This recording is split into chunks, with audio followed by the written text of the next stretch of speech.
How's it going, people? Welcome to this week's edition of the Locker Room right here on Top 6 Fan TV. Got Kevin with me in the house, Arsenal fan, rocking his new black jersey. Sly, man from the bridge, Chelsea boy, and unfortunately, our Spurs brother, Ahmed, was not able to keep his internet connection going. It's been internet drama so far, but I'm sure we will be able to keep it stable for a few good minutes, and we'll get right into the action after this.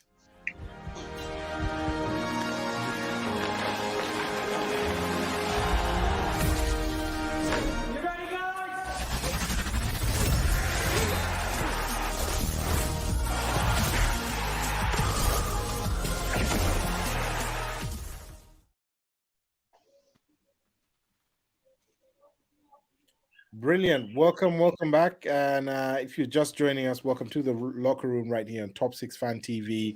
Matthew here, hosting it for today. And we have Ahmed, who has joined us as well. Welcome, Sly. You are most welcome to what's up to people.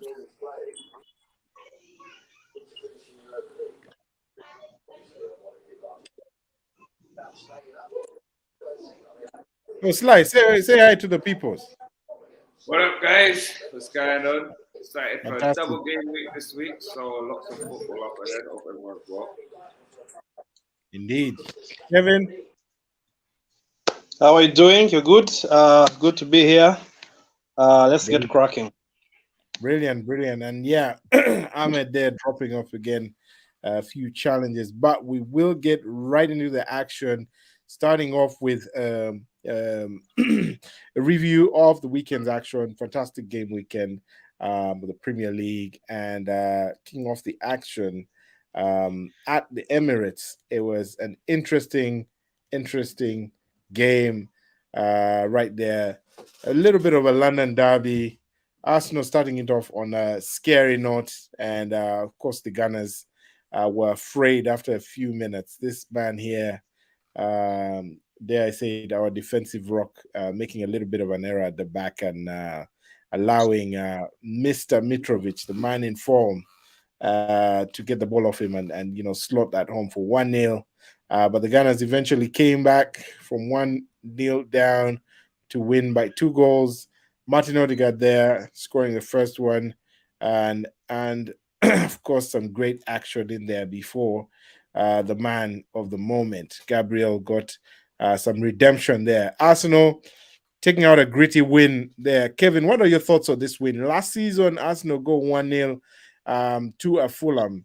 Do you see the team coming back? Does it say something about their mentality and obviously the way they celebrated, which has been criticized by a few guys, Graham Souness and Simon Jordan, not to mention, but a few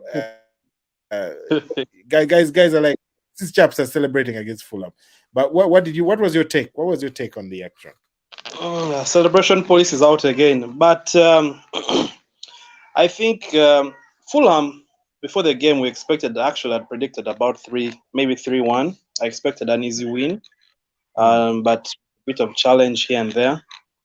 But we became, I think, complacent. Gabriel making the error. And I dare say, this game last season, we would have lost this game. Best scenario would have been a draw. So I think a lot has happened as far as growth is concerned and maturity in the players, and the signings of particularly Zinchenko and Jesus have brought some kind of technical know-how on how to deal with such situations.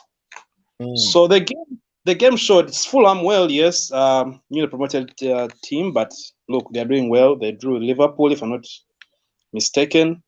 Mitrovic is on form, so it's really a tough nut to crack. So it's good that we hack this one, and I'm waiting for what comes next. Sly, do you agree?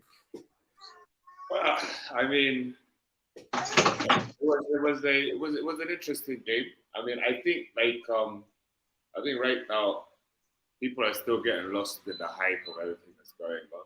It's still the beginning of the season. 4 games in.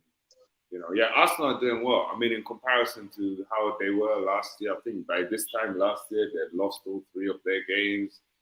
Right. Languishing at the bottom of the table or something along the lines. So I guess maybe that's to some degree there's an element of justification towards those celebrations, but not really, man. Like I mean, like I said, it's 4 games in. So what's going to happen if we're looking at game week 34? And you get a win like that. Like a guy's going to jump out of the. You're going to have a parade. You know what I mean? Parade at halftime, bro. That's how we do it. So, I mean, it's one of those games. Like Kevin mentioned himself, you were expected to win it. You won it, but it was a hard-fought game, and you shouldn't have celebrated winning something that you were expected to win in such a manner. But I guess the good thing for Arsenal is that, look, you don't want to play these newly promoted teams at the beginning of the season. You know what I mean? That's when they're still hot. So it's like, get that one out of the way. At least if you play them like mid-season around there, there's a bit of momentum that has been, kind of stabilized. So I guess they were also celebrating that to say, okay, let's get over this kind of hurdle. But yeah, I mean, it was, like I said, a game you were expected to win, a game you should have won easily.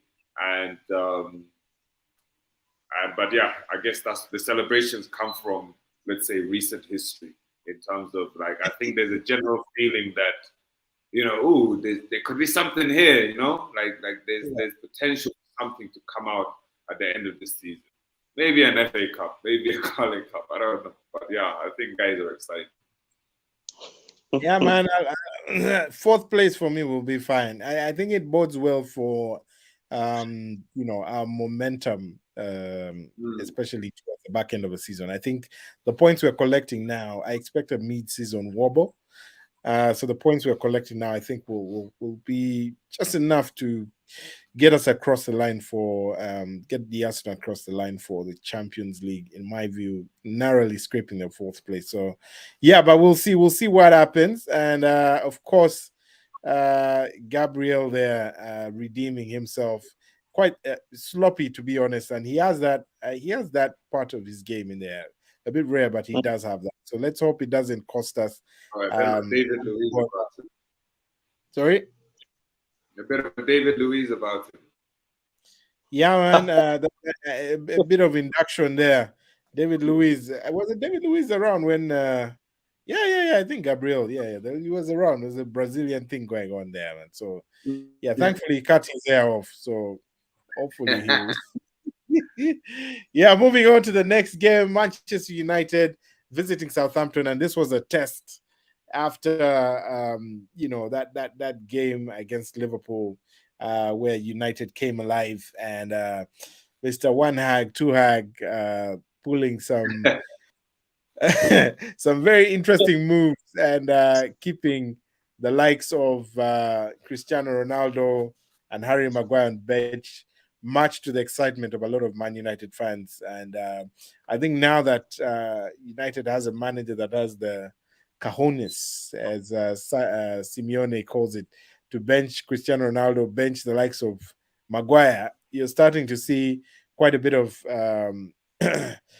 traction in terms of maybe not yet there in terms of the football he wants to play, matching the players at his disposal, but you can definitely see that there's some progress there. Ali, even if it's quite early, but you can see some progress. Kevin, do you think that's progress for United, or? Yeah, Southampton, I also expected a victory for United. Historically, win there, but considering how their season started, it wasn't a given, especially after playing Liverpool. Wanted to see, are they building something? Can they maintain what they have started? The game was cagey though, and Ten Hag shocked me because he dropped some big names, which I thought he should have done a long time ago, and actually played the games he signed. The signings we've been waiting for to see, and they won a cagey game, but we'll see. Now we understand they have bought a few more signings. The guy from Ajax has finally stepped in. The team is they have spent the money. The truth is they have spent a lot of money, and there's no saying the Glazers haven't spent money. So wait and see if this progress continues. We are still out to judge them for sure. Right, Sly. Does it look like United are on a roll? Nah, I don't see it. You know, it's like I was saying in my assessment of the Arsenal game or the reactions towards the Arsenal game. I mean, it's still very early on in the season, you know, and there's nothing that's being done now that United have not done in recent history. They brought in a new manager. They're supposed to be the Holy Grail and bring change and what have you. They've gone out and spent a ton of money on players, some of which you're looking at and really thinking, hold on a sec. So what's the strategy here, really? Because you see, if you look at someone like Casemiro and the amount of money that they're signing someone like that for, you would have rather topped up another 50 million and gone and got yourself a Declan Rice, who you know is going to be there for the next 10 seasons, as opposed to, you know, spending this kind of money on Casemiro. Anthony's coming in, but was that their problem? Did they really have a problem with their wingers and so forth? And if he does come in, what does it mean for the likes of Anthony, Martial, and what have you? I think it's the same old story. You know, new manager, spend a bunch of money, get a couple of key games won, get a bit excited, and what have you. In terms of benching the big name players like Maguire's and the likes, I mean, look, honestly, we all love to have a laugh about Fridge and what have you. But the thing is, like, United fans for me are always going to be looking for an excuse, you know? Before Maguire, it was Pogba. Every game that was lost and whatever, what have you, it was Pogba's fault, you know? And then now they brought in Casemiro to fill in that guy. They're always going to look for an excuse. And unfortunately, I feel like they're just repeating the same mistakes that they've made before. Because I'm looking at some of the players that are on the ground and I'm struggling to see a structure, or let's say a strategy in terms of what they're looking to do. I think they're just kind of paving their way. You know, Arsenal, when you see Arsenal play, you're seeing a style of play, you're seeing a certain intensity, and when you see United play, it's up there, you know? Like the Liverpool United game, it's a derby. You know what I mean? Anything can happen in those games. They should not take that win and assume that is a representation of their team or their squad or anywhere close to their season. It's not. That was just, it can happen anytime. We can play Arsenal, you guys can whoop up 4-0. The next game is 5-1 Chelsea or whatever. It's a derby. It's the nature of the games. It's a lot more about the passion and surrounding the game as opposed to the actual tactics and whatnot, you know? So, I mean, for me, I'm watching them from afar. Let's wait and see. There's rumors about Ronaldo coming to Chelsea. I wouldn't mind that at all at this point with the Aubameyang situation not working out. But benching someone like Maguire, like, he wasn't the main problem at the club to begin with. The main problem was their background structure didn't have a plan or a strategy in place. Right. Brilliant. And we'll wait and see. Hopefully, Chelsea not only get Cristiano to the bridge, but also Mr. Maguire as well. Now we'll pass on that one. We're looking forward to that, right?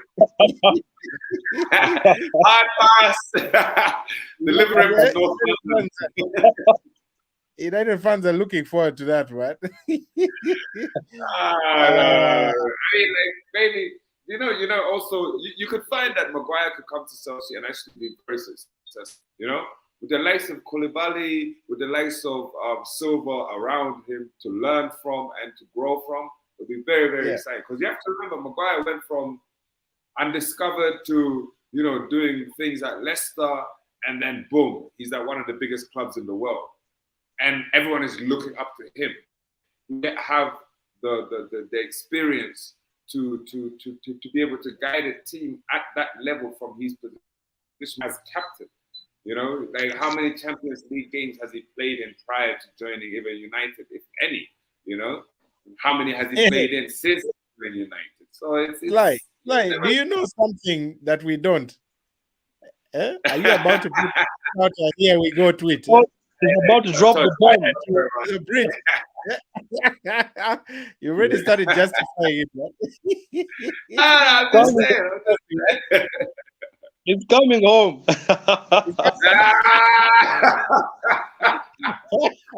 That's a good one.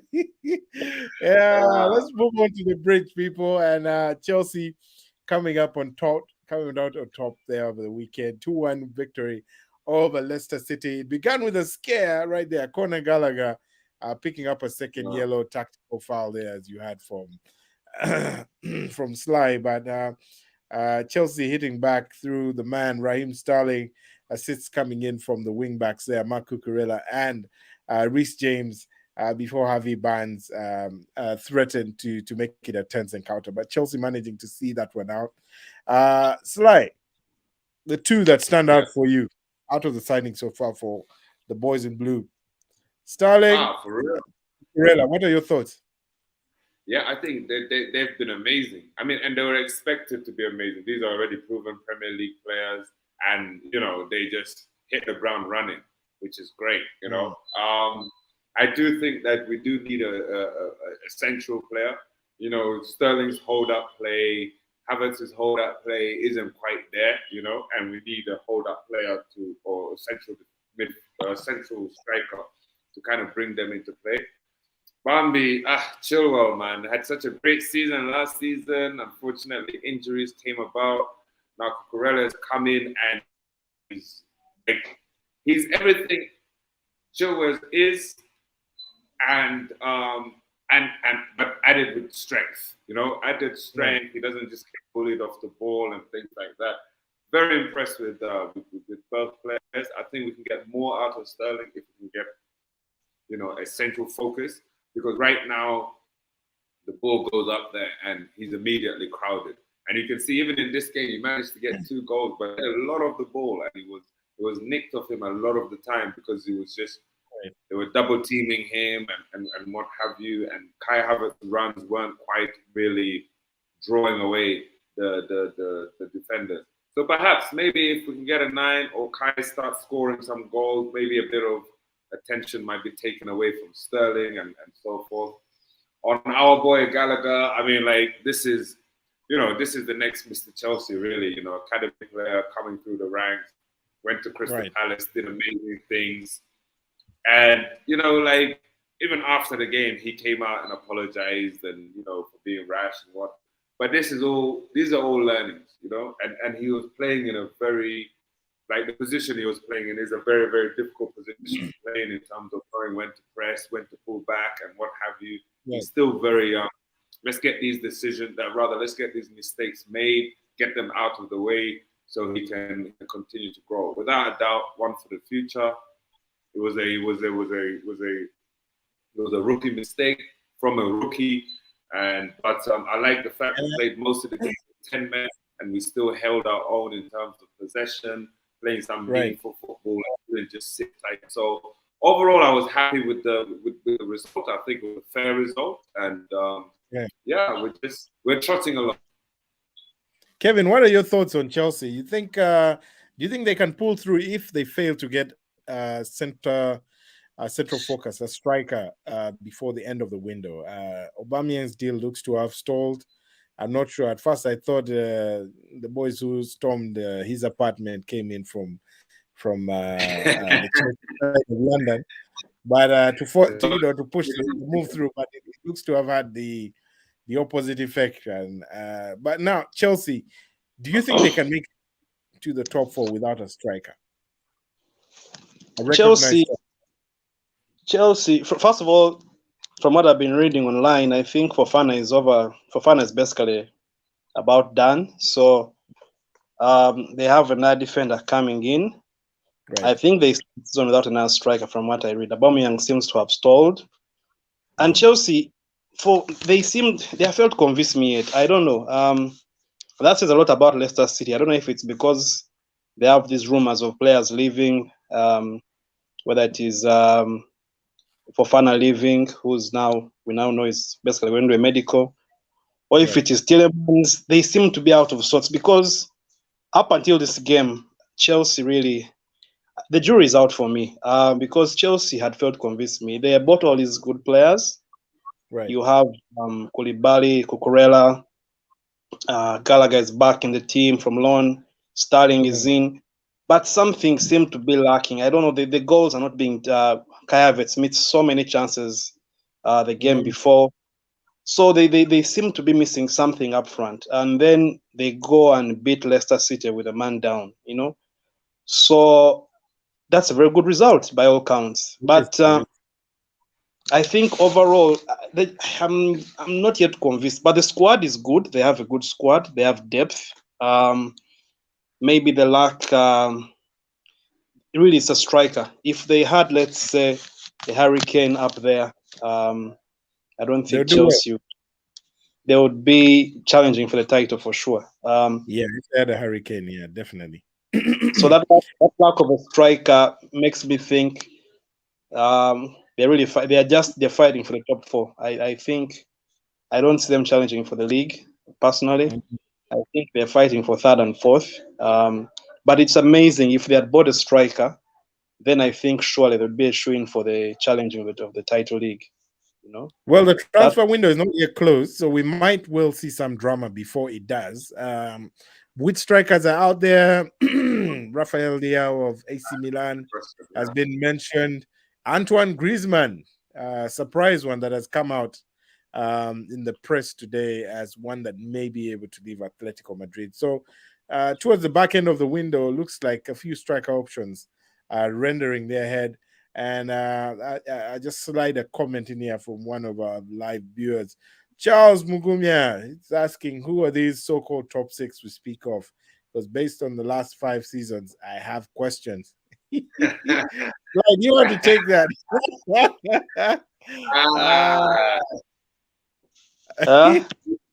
He needs to name and share. Understand. I'm sure he's a first-time viewer. Charles, we're talking about the traditional top six, the guys who had the cojones to get on a round table and try to form a super league. But albeit in vain. The traditional top six, both Manchester clubs, Liverpool, and the big boys from London, Chelsea, Arsenal, and Spurs. That's the traditional. That's the top six we're looking at. So please don't think about Leicester City here, because Chelsea just showed them who's boss, and we will move on to the other boys, the boys in white. It's a pity Ahmed's connection dropped off, but he is enjoying Spurs this season. Sly, Conte has gotten Kane firing at the beginning of a season, which is something we don't often see. He takes, he does like 8 to 10, 12 games, get his engine firing. So as much as the focus right now is on Mr. Erling Haaland, I mean, if Kane is scoring like this at the beginning of the season, at least we know he has done it in the Premier League before. What are your thoughts, man? What? I mean, convincing win first of all for Spurs right there. 2-0 victory away to Nottingham Forest right there, which is also, I would say, is one of those boys who I think will probably be a little bit of dark horses from the guys who are promoted. But what are your thoughts on Spurs in general? You guys having recently had an interesting fixture against them. Yeah, I mean, like I think our game, the way our game played out, was a very good metaphor for where Spurs are. They're not quite there, but they are getting there. I think Conte has really brought this whole them versus us mentality, almost Jose-esque kind of mindset to the team. And I think it's filtering out into even the fans, and you can see the way the fans have been reacting, how they've been playing, having a certain sense of belief. It's good that he's got Harry Kane back. Harry Kane, I think, he's got him focused in terms of, with the transfer speculations and what have you. I think right now, Daniel Levy is patting himself on the back for a job well done, because he kept Harry Kane, and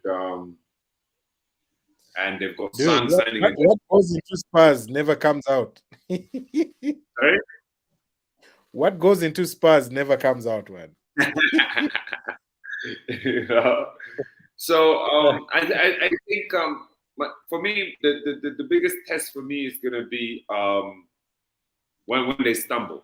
You know, Nottingham Forest, I expect them to win such games.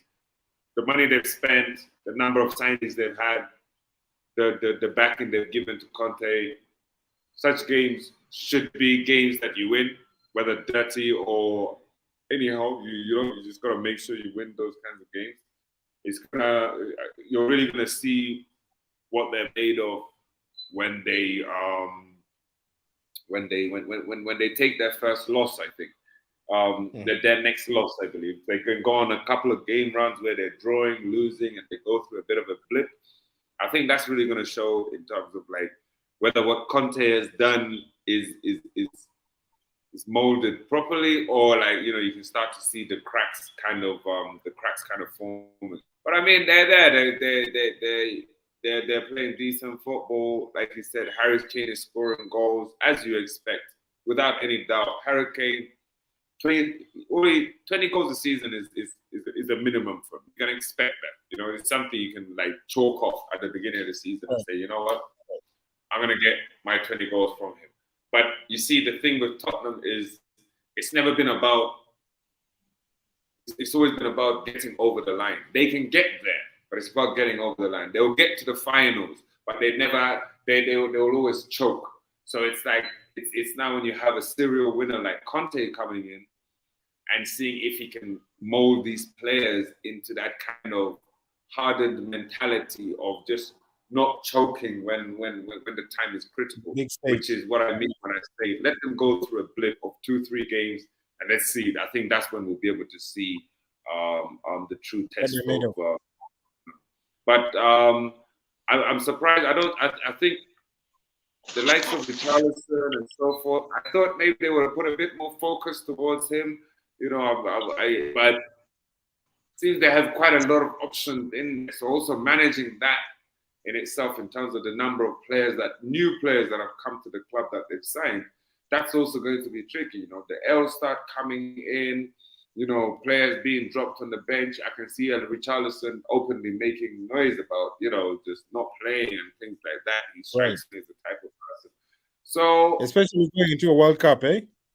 Exactly. Everyone's gonna want to play. Everyone's gonna want to show that they're the ones. So yeah, I mean they're doing really well. The games that they have won, they were expected to win. The game against us, they were supposed to have lost, but then you saw incidents of people throwing their toys out of the pram and what have you. So yeah, definitely want to watch. Kevin, do you agree with this man?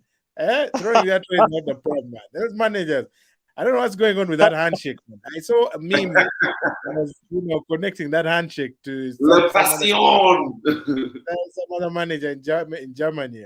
Yeah, handshakes, man. True. Hey. But for once, I agree with Sly. That game, honestly, in another world, Chelsea won that game hands down. Which one specific? Oh, the Spurs game. Yeah. The Spurs game.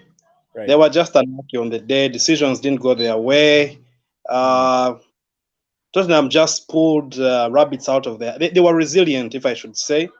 Right. But Chelsea should have won that game. Chelsea should have won hands down. But football is football. You go with what you get, and so we move.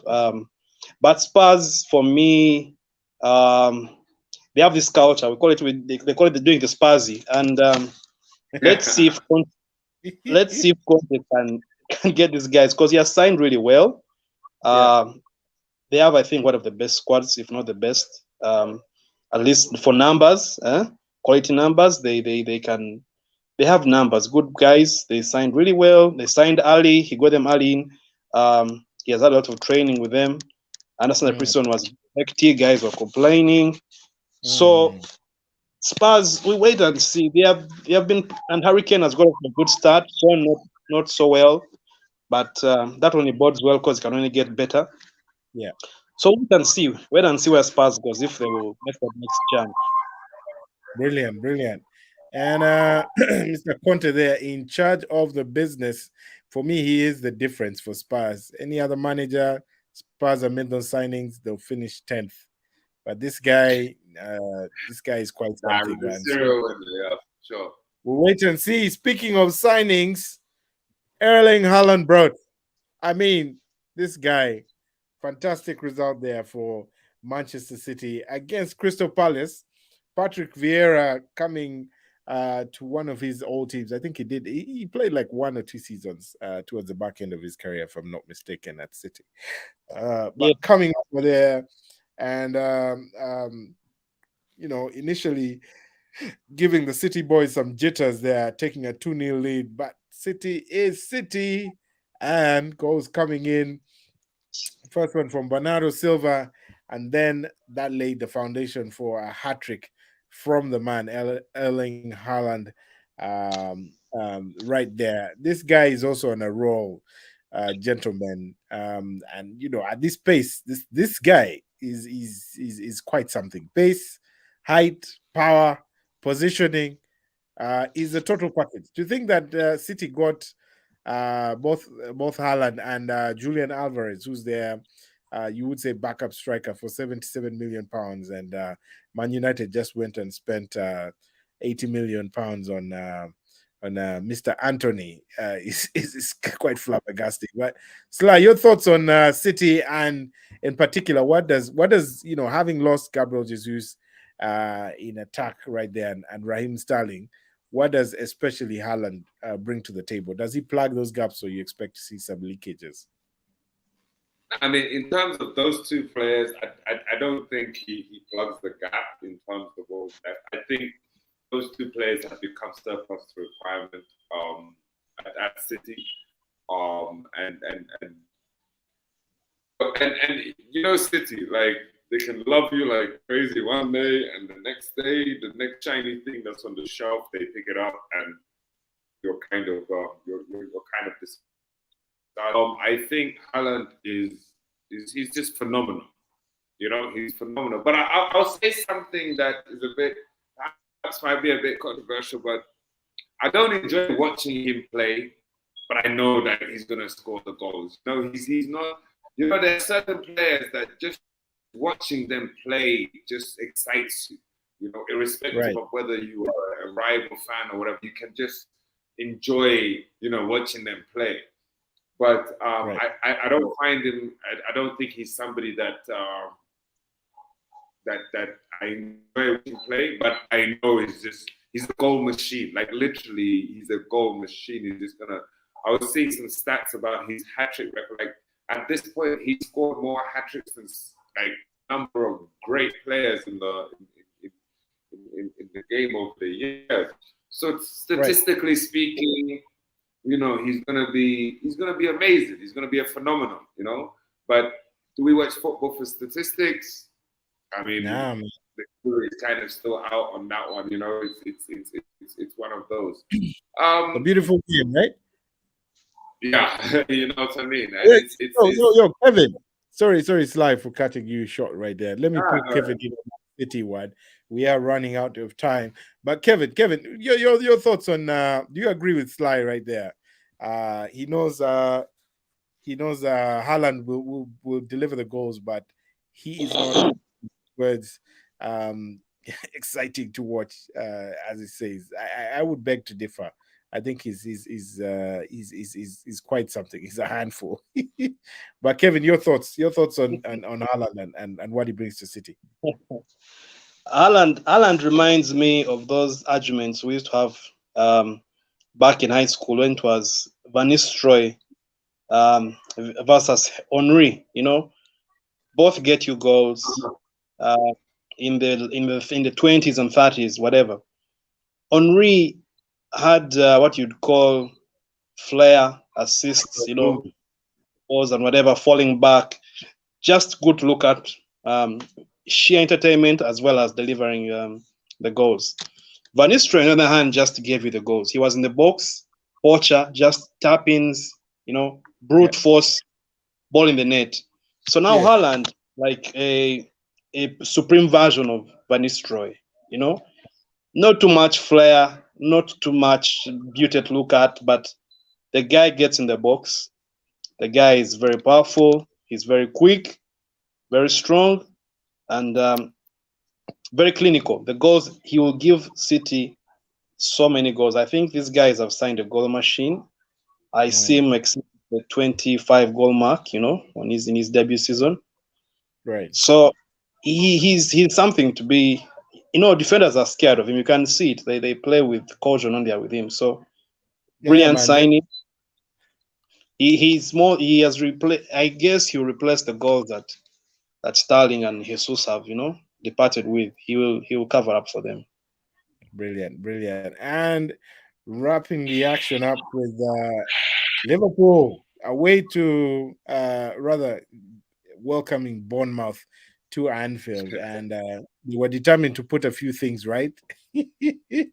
And all talk of a Liverpool crisis unfolding because of an injury hit team swept under the carpet swiftly. 9-0. I mean, it got Scott Parker the sack. This one. And the star of the show, would you believe it? Brazilian man right there. Yeah. Bobby Firmino. Coming in. Yeah. Fantastic result from Firmino there. Hat-trick of assists and 2 goals right there coming in, and he was imperious. Obviously, Luis Diaz there was also on the score sheet twice as well, so he's picking up some steam. Fantastic result there for the Reds.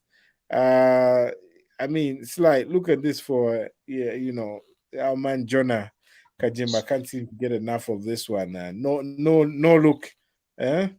No look goals starting to trickle in now. And Bobby season for player of the European Golden Boot, would you say, Sly? It's a bit early, yeah? It's a bit early.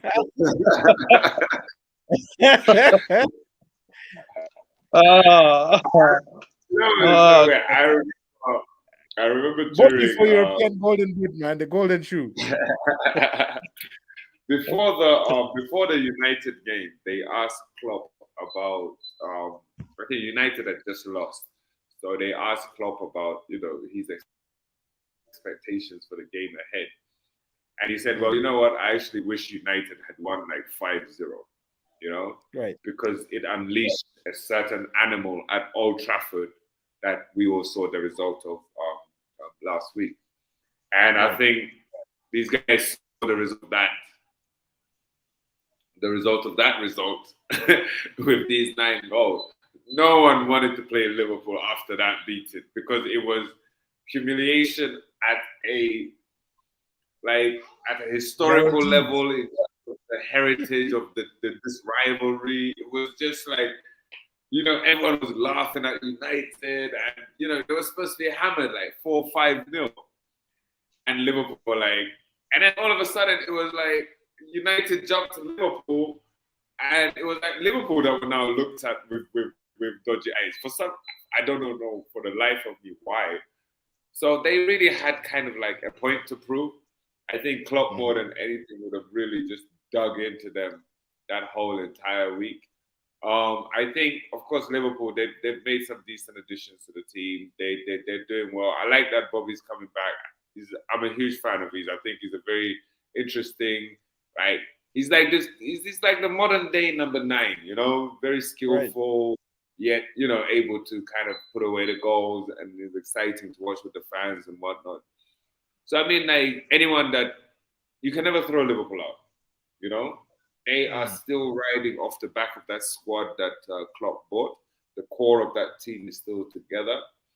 The whole Mane thing, from a club standpoint, I thought was a bit of a rash decision. I think they should have kept Mane because they've lost something with him gone now. Because these new guys that they brought in, they're also going to need a little bit of time to adapt to the rock and roll kind of football. But yeah, they're going to be around all the way till the end of the season anyway. So, but yeah, that was a bit humiliating. That was something. Yeah, that was something, man. And what a screamer from Trent Alexander-Arnold, man. What Yeah. Kevin. And remember, Kevin, he was under scrutiny. yeah, he too was under scrutiny. But Kevin, you agree with Sly, Bobby for European Golden Shoe?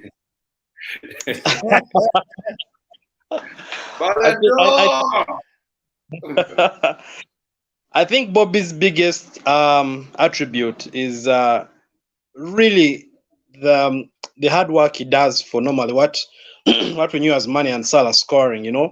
Now that's why he had so many assists. He's not really a goals guy. He'll get the 1 or 2 goals in a game, then miss a couple of games and score again. But his interplay for the guys beside him really does magic. So you can't. It's good to see him back because he had sort of been sidelined and shelved last season, and yet he's such a fantastic player. So it's good to see him back, and I think Liverpool, their season kicked off yesterday, proper kicked off. We now expect Liverpool now just putting in the goals. The squad still lacks some people to injury, so I can only imagine what will happen when those guys get back. The team is good. Liverpool should be doing well this season. We'll wait and see, but they're okay. The only thing that is really intriguing was in the 9 goals scored, Salah didn't even get a goal or an assist, which is very strange. Fantasy, you guys. Fantasy people. So that is the only down that Salah has not yet kicked off proper as we expect him to kick off the season. Yeah, you know what they say, what some guys are saying. The key to Salah was money. He ain't got no money now, man. Yeah, but he will score. He'll score the goals regardless. He will score the goals regardless. Gentlemen, we have to leave it at that and head out and cut some action elsewhere in the Premier League. And thank you for joining Sly, Chelsea man, and Mr. Arsenal, Kevin Price. Thank you for joining, ladies and gentlemen, boys and girls. If you have just joined, you just caught the locker room right here on Top 6 Fan TV, great fan channel. And we will be excited to have you next week. So look out for our content. Feel free to subscribe, hit the notification bell as well. And we will see you next week. We are out. Ciao. Peace out, guys.